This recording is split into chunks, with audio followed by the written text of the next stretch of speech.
Estábamos O sea que diciendo, a mí me Tirol, llama, ¿Por dónde empezar, no? me llama la atención que todos claman por consensos, sí. pero todos a la hora de buscar consensos no hacen o no van a fondo para lograr o alcanzar ese consenso. Fíjate, la escuchábamos a Delfina Beirabé, dijo no, hay que buscar consensos. Lo escuchábamos a Domingo Pepo, lo mismo, dice no, hay que buscar consensos. Y a la hora de acordar, no se logra Pero ese consenso. es llamativo que, como vos decías, incluso que aboguen por el consenso, pero los límites parece que los pone uno, ¿no? Claro. Y ahí dificulta, obviamente que en política esto siempre pasó y siempre también te da lugar a que después el acuerdo llegue igual, con el tiempo seguramente, pero es muy llamativo, un poco con lo que habría Noelia, la cantidad de listas que existen. Incluso, por ejemplo, dentro del Frente Chaqueño hay una cantidad de listas en Resistencia, diputaciones provinciales, en el interior también, Sí. que uno ni siquiera tenía presente y la cantidad de figuras que van a competir, más allá de que sabemos de que una o dos son las que centralizan la competencia, pero hay un número de dirigentes que se lanzaron a la competencia que no me arriesgaría a decir que es uno de los más altos de los últimos años, porque no tengo el dato de los años anteriores, pero sí seguramente está medio que palo a palo con otros años. Claro, de la A a la Z va el Frente Chaqueño, en orden alfabético, la cantidad de listas por localidades, en Resistencia, ¿no? Hay listas a concejales también. A mí lo que me llama la atención son, digo, esta no unidad o estos no consensos, y sin embargo veo a Delfina Beirabé, que se lo preguntábamos, yendo con Juntos por el Cambio, pegándole en su piedra filosofal, ¿no? O sea, yendo contra la educación pública, que ella la ha defendido, digamos, en todos los lugares donde la ha tocado, y sin embargo acepta ese tipo de consensos. Y después vemos a el peronismo yendo a una interna abierta, digamos, o como lo quieran llamar, donde sí han trabajado juntos, han tenido muchas más, por así decirlo, coincidencias que diferencias, y sin embargo van por afuera. Con lo cual, esta situación de las prioridades a la hora de acordar, me parece que tienen más que ver con cuestiones personales que por ahí con una cuestión ideológica, y ahí sí le doy la derecha por ahí a Roberto, que siempre clama por esto. Sí, totalmente. Incluso el caso de Beirabé, por ejemplo, yo no tengo ninguna duda de que la estructura de la alianza de Juntos por el Cambio, en el Chaco particularmente, y en otras provincias, está dominada por no solamente la estructura radical, sino también el pensamiento radical. El pensamiento del PRO está instalado, sí, en algunos dirigentes, pero que prima todavía el origen radical, y por eso es que Beirabé, por ejemplo, no tiene reparos ideológicos en ir por la alianza, porque la estructura es completamente distinta. Obviamente que después se somete, sí, a las interpelaciones que son muy válidas y que, bueno, ayer eventualmente su argumento lo da. Sí, y hablando de la estructura radical, lo veíamos ayer a Ángel Rosas ahí en la foto con Morales, con Rodríguez Larreta, ¿no? Como de alguna manera el radicalismo presente y siendo presente y dando presencia a Rodríguez Larreta, ¿no? Un posible... Es que creo que Morales lo que ha logrado es poner de pie otra vez al radicalismo, ¿no? Y de que el radicalismo tenga una, por así decirlo, una palabra que dar a nivel nacional, cosa que no había pasado, creo yo, desde que De la Rúa fue presidente. Y en el 2015, donde vuelven al poder, digamos, el radicalismo jugó un papel en segundo plano, acompañando más que yendo con candidatos propios y demás. Y hoy creo que hasta se siente fuerte para proponer sus propios candidatos, digamos. Y creo que hasta se debate internamente esa alianza que tienen con por ahí un sector más derechizado, si se quiere, digamos, donde creo que el radicalismo sale perdiendo en la discusión, digamos, pero bueno, tiene que ver cómo sale de ese enclave, digamos, entre yo soy el radicalismo, pero a la vez voy con un espacio que va en contra de muchas de las banderas que yo levanté históricamente. Igualmente, lo que pasó anoche, hay dos lecturas que son igualmente válidas, ¿no? Que Larreta fue a dar su bendición a un candidato radical que ganó, como que el radicalismo se muestra al lado de Larreta para mostrarle quién gana. Cualquiera de las dos visiones puede ser válida. Él es tan presidenciable como yo, le dijo Morales, ¿no? Entonces, claro, ahí Gerardo es el que de alguna manera, en Jujuy, sobre todo Gerardo Morales, condicionó, o mejor dicho, predominó en la escena, y Larreta pudo haber ido más para colgarse de un triunfo de la alianza, pero sabe que con Morales tampoco está por jugar demasiado. Bueno, pero tampoco todavía fue Macri ni fue Bullrich. Porque Larreta también es el que se muestra moderado dentro de la oferta y posiblemente el que le va a ir a pedir la mano al radicalismo en una estructura moderada Sí. o con un perfil, digamos. Bueno, se habla ya de la fórmula quizás, que ahí estaba la fórmula, Larreta, Morales, no sé. Hoy hubo una foto de consenso, ¿no? En el PRO, junto Ahora, con el vale cambio, todo para el no sé. consenso porque la escuchábamos a Delfina Beirabé y varias veces dijo la palabra Estado presente. Y como se lo marqué a ella, yo nunca escuché a alguien del PRO, por ejemplo, mencionar eso de Estado presente. Todo lo contrario. Escucho, no, menos Estado, lo privado es bueno. Y uno dice, ¿cómo puede hacer el radicalismo para consensuar ante sectores que tienen ese mensaje tan antagónico con lo que históricamente ha sido el radicalismo? Para mi gusto es imposible. Bueno, pero hablando de Estado presente, justamente ella habló de salud, ¿no? Y si vamos a comparar la gestión de salud de Jujuy en la pandemia, que fue deplorable, y la gestión de Chaco, digo, hay una gran diferencia ahí, ¿no? Un poco yo pensaba si... se especuló tanto con el tema de la pandemia y de cómo había un voto bronca, de alguna manera, a la gestión de pandemia, y sin embargo los oficialismos están ganando, ¿no? Sí, creo que el voto bronca por pandemia particularmente creo que se agotó en el 2021. Me parece que hoy ya no es un tema que esté en la agenda del votante. Porque aparte las provincias salieron bastante bien paradas en su mayoría. Lo aceptó, digamos, el votante. Sí, exactamente. Algo que había que vivir y... Exacto. Y bueno, los estados respondieron como pudieron, algunos mejor, otros muy deplorables, como vos lo decías. Pero fíjate, por ejemplo, te pongo el caso al revés. Una de las provincias que mejor manejó la crisis sanitaria fue Misiones. Ahora, no podemos decir que Pasalaco ganó con el 60 y pico % de los votos, sacándole 40 por la gestión sanitaria. Ya quedó, eso se reflejó en la legislativa del 2021. Hoy esa es otra cuestión y así podemos ir viendo en todas las provincias. Obviamente los oficialismos tienen cada uno su particularidad. Jujuy se explica por algo, Misiones se explica por otra cosa completamente distinta. La Rioja mismo, que incluso quizás de las 3 elecciones era la que uno más miraba de reojo. Quizás no dudando de la reelección de Quintela, pero sí quizás con alguna competencia un poco más pareja. Y la realidad es que estos 3 oficialismos, el que fue en Río Negro y el de Neuquén, que quieren venderlo como no oficialismo, cuando termina siendo una pata del oficialismo, demuestran que las provincias hoy están, los gobernadores y las estructuras gobernantes están completamente consolidadas. ¿Eso puede llegar a marcar una tendencia, creen ustedes? ¿Creen que eso se puede llegar a volcar en el resto de las elecciones? O como decía Alejandro, cada cual tiene una propia particularidad en cada comicio, digamos. Sí. Creo que se define en el territorio todas las elecciones, más que nunca. Creo que no hay figuras. Hoy decíamos que vos puedas delegar tus votos. Creo que el votante está... en los problemas que tiene del día a día, lo que está buscando es la solución de alguien que le tenga confianza o que sepa quién es, con lo cual creo que los actores territoriales van a tener mucho que hablar en estas elecciones y por eso creo que por ahí los oficialismos están teniendo buenas elecciones, porque los conocen, porque han hecho con todas las dificultades que ha habido y demás, pero saben quiénes son y han tenido resultados y creo que ahí se explica un poco también, la generalidad, ¿no? También por eso es que no hay que proyectar resultados provinciales a eventuales elecciones nacionales. Es más, justo hoy que hablamos al principio de eso me acordé, y un dato, casi anécdota que digo. Hace más o menos 2 meses se hizo un relevamiento de intención de voto en un pueblo del centro de Formosa. Tiene 7.000 electores. Chiquito, no es representativo, pero es gráfico de alguna manera para ejemplificar. Milei medía 20 puntos. Segundo en intención de voto detrás de Cristina. Ahora, cuando vos veías quién votaba a Milei, después lo votaba a Gildo. Entonces, la cuestión esta de vincular, pues eso que hablábamos hoy de candidatos en las provincias, pero después cómo puede ser que Milei mida tanto si en la provincia no mide, se explica por un factor, por un fenómeno. Sí, dicho, ¿no? Pero pasaron muchas cosas, ¿no? Veíamos las últimas encuestas fueron de abril, ¿no? O mediados de abril, fines de abril. Pasaron muchas cosas en estos par de semanas.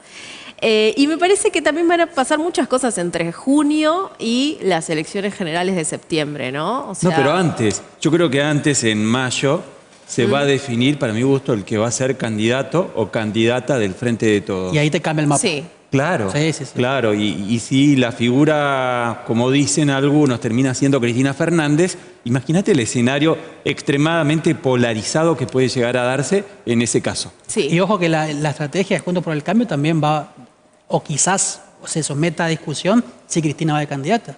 O sea, no se van a hacer los cancheros de ir a una interna con 3-4 a ver quién gana una interna propia, porque la rivalidad o la confrontación electoral ya es otra completamente distinta. Yo creo que lo que el Frente de Todos tiene claro es que tiene que ir todos juntos para construir una fuerza que pueda competir, cosa que no veo en el PRO, digamos, donde la verdad están disputándose el poder, coqueteando con el liberalismo y con el radicalismo, y como que esa pelea, no sé cómo va a terminar, pero sí veo, creo que la elección del candidato no va a determinar la estrategia del oficialismo, donde me parece que va a ir juntos con una unidad consistente, y si van a interna, el que gana, gana, y el que pierde, acompaña, y creo que esas cosas no están en discusión, o por lo menos no las veo ahora, no veo, digamos, candidatos saliendo a debatir o a tirar la culpa fue de aquel, o nosotros vamos a venir a cambiar lo que hizo mal este gobierno.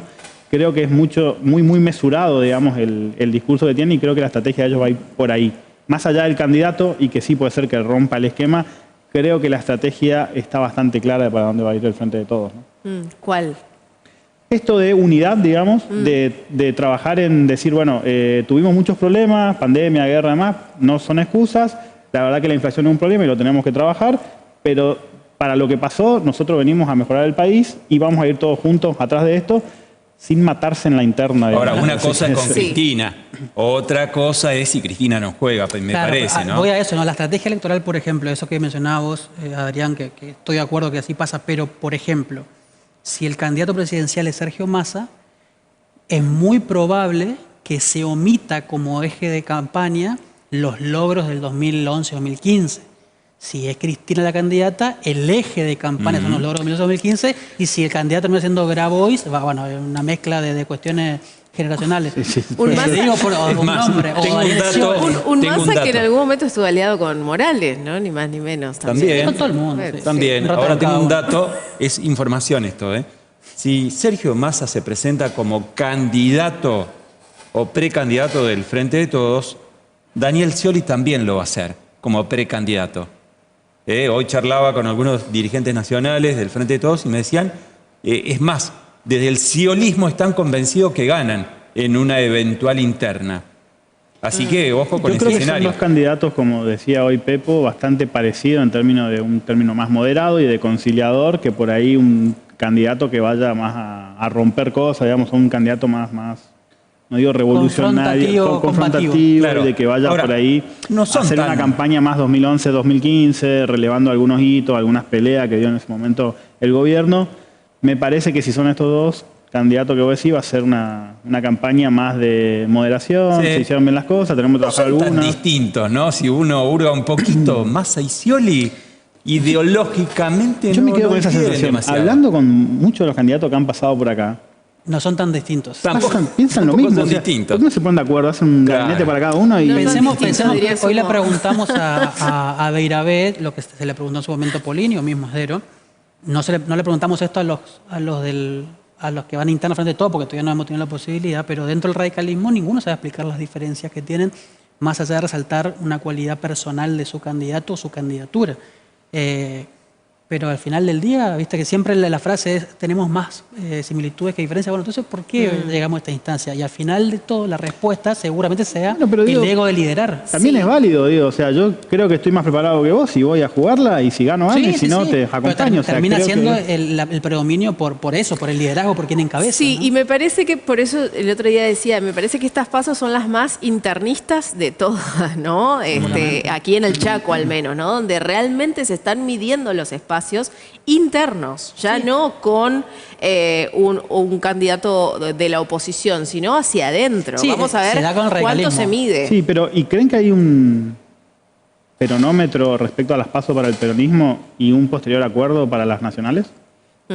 Bueno, me parece que muchos están especulando con eso también, ¿no? Un buen resultado de Gustavo, de Pepo, abre una puerta para sentarse a negociar para el oficialismo. Seguramente. O no, digo, vamos y muero con la mía, no sé. Claro. Eso bueno, le iba a preguntar a Pepo si iba de nuevo con la testimonial, ¿no? Ya por eso le pregunté si estaban preparándose para las nacionales, porque también puede pasar eso, ¿no? Candidatos que aparecen ahora en las PASO y que vuelven a aparecer en las nacionales.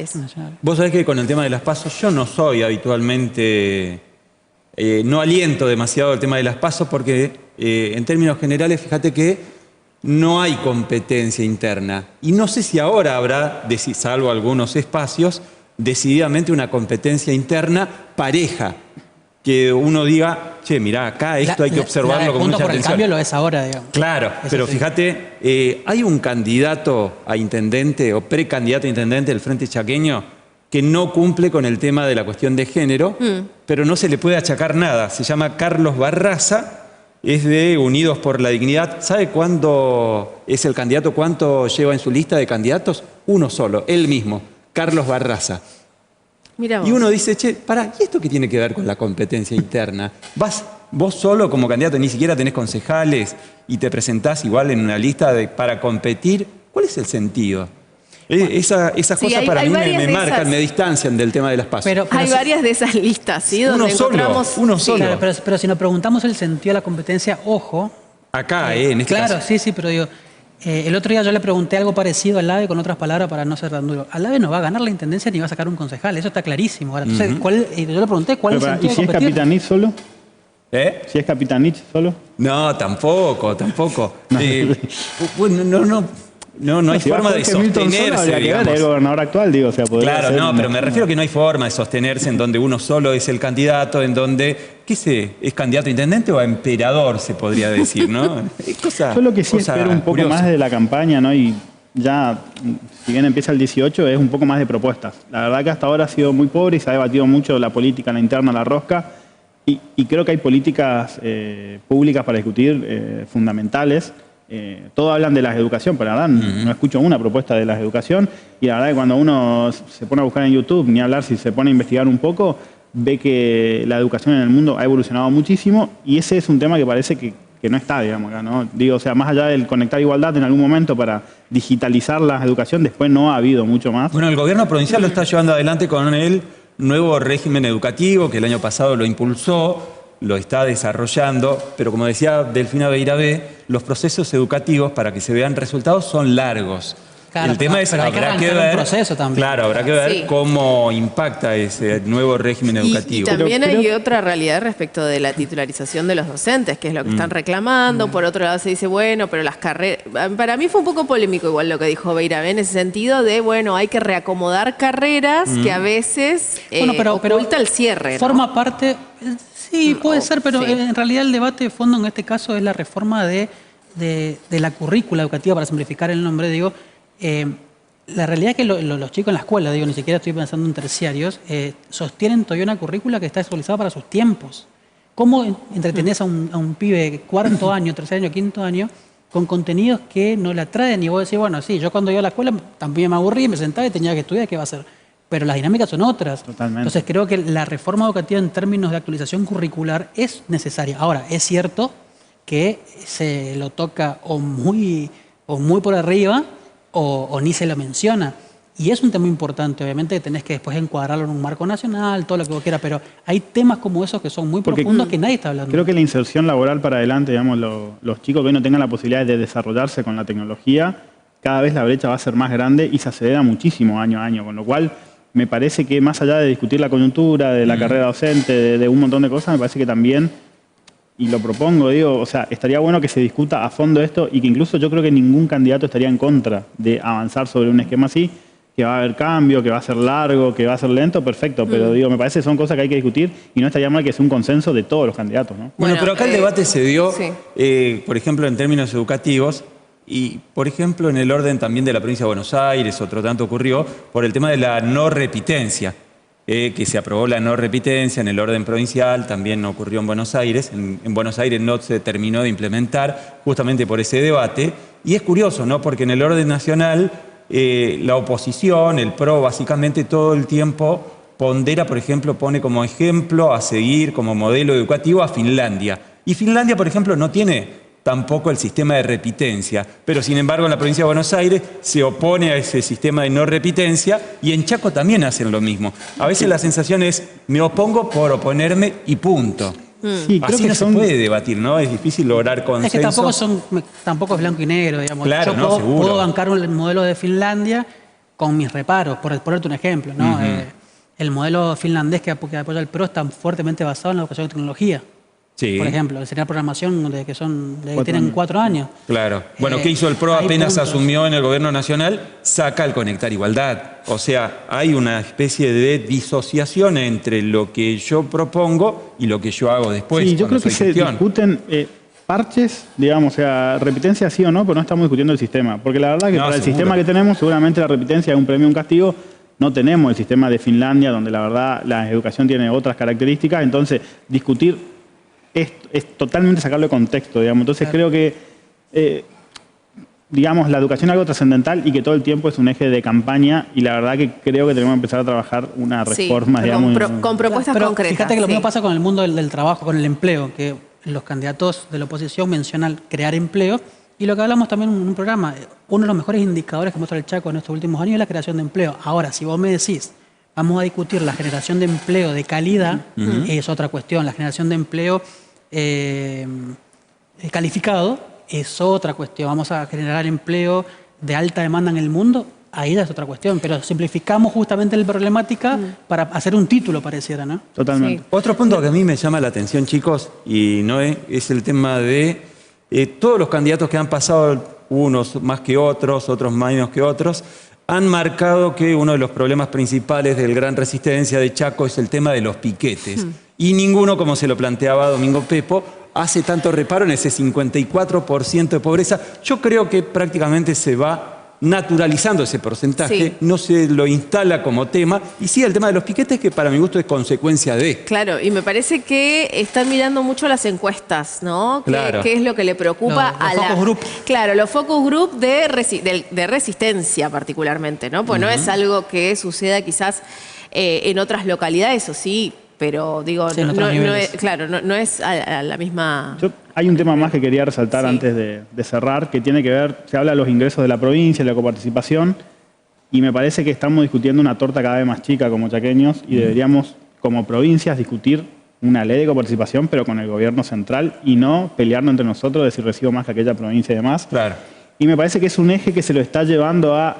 Chaco tiene ingresos, pero la verdad es que... y lo recibe del gobierno nacional. Y la verdad es que el gobierno nacional se queda con el 70% de la recaudación y el otro 30 y pico por ciento, 34%, se lo distribuyen a las provincias. Con lo cual me parece que estaría mejor empezar a discutir algo en conjunto entre todos los sectores políticos, sobre todo en los gobernadores. Creo que el norte grande, digamos, ha sido un gran paso para empezar a discutir políticas extra provincias, digamos, y no intra, o sea, no de una sola provincia. Está un poco frenado, ¿no? El tema del norte grande, ¿o me da esa sensación? Yo creo que sí. Están... Hay digamos, eso como que se consolidó y hay un esquema, lo está trabajando el CFI, que tiene que ver con todas las políticas que se fueron proponiendo y el plan de trabajo y demás, que lo están trabajando técnicamente. Y eso tiene, bueno, nada, tiene un montón de aristas. Quizás lo que se frenó es el volumen político que se le daba antes en términos de reuniones de gobernadores. Yo me preguntaba cómo hacen para juntarse tan seguido los gobernadores, digamos, todos los problemas que tienen, digamos, evidentemente. Una vez por media reunión, sí. Bueno, varios temas que discutimos en este programa. No hablamos de la buena elección que tuvo Alejandro Vilca en Jujuy. La izquierda, tercera fuerza, y ha sido... también con denuncias de fraude, de robo de boletas y demás, pero digo, un poco porque siempre terminamos hablando de la derechización de la política, pero bueno, también en el caso de Jujuy, así como ganó el candidato de Morales, bueno, también ahí se posicionó en tercer lugar Alejandro Vilca. Veremos qué pasa acá, que también hay candidatos y candidatas, ¿no? Sí, claro, Germán Báez y Samantha Salas, por ejemplo, en la lista de precandidato a gobernador y vice del Partido Obrero, ¿no? Sí, bueno, muchos temas de los que debatimos hoy. Esperemos que les haya gustado este programa. Nos volvemos a encontrar el jueves en A Todo Nada. Chau.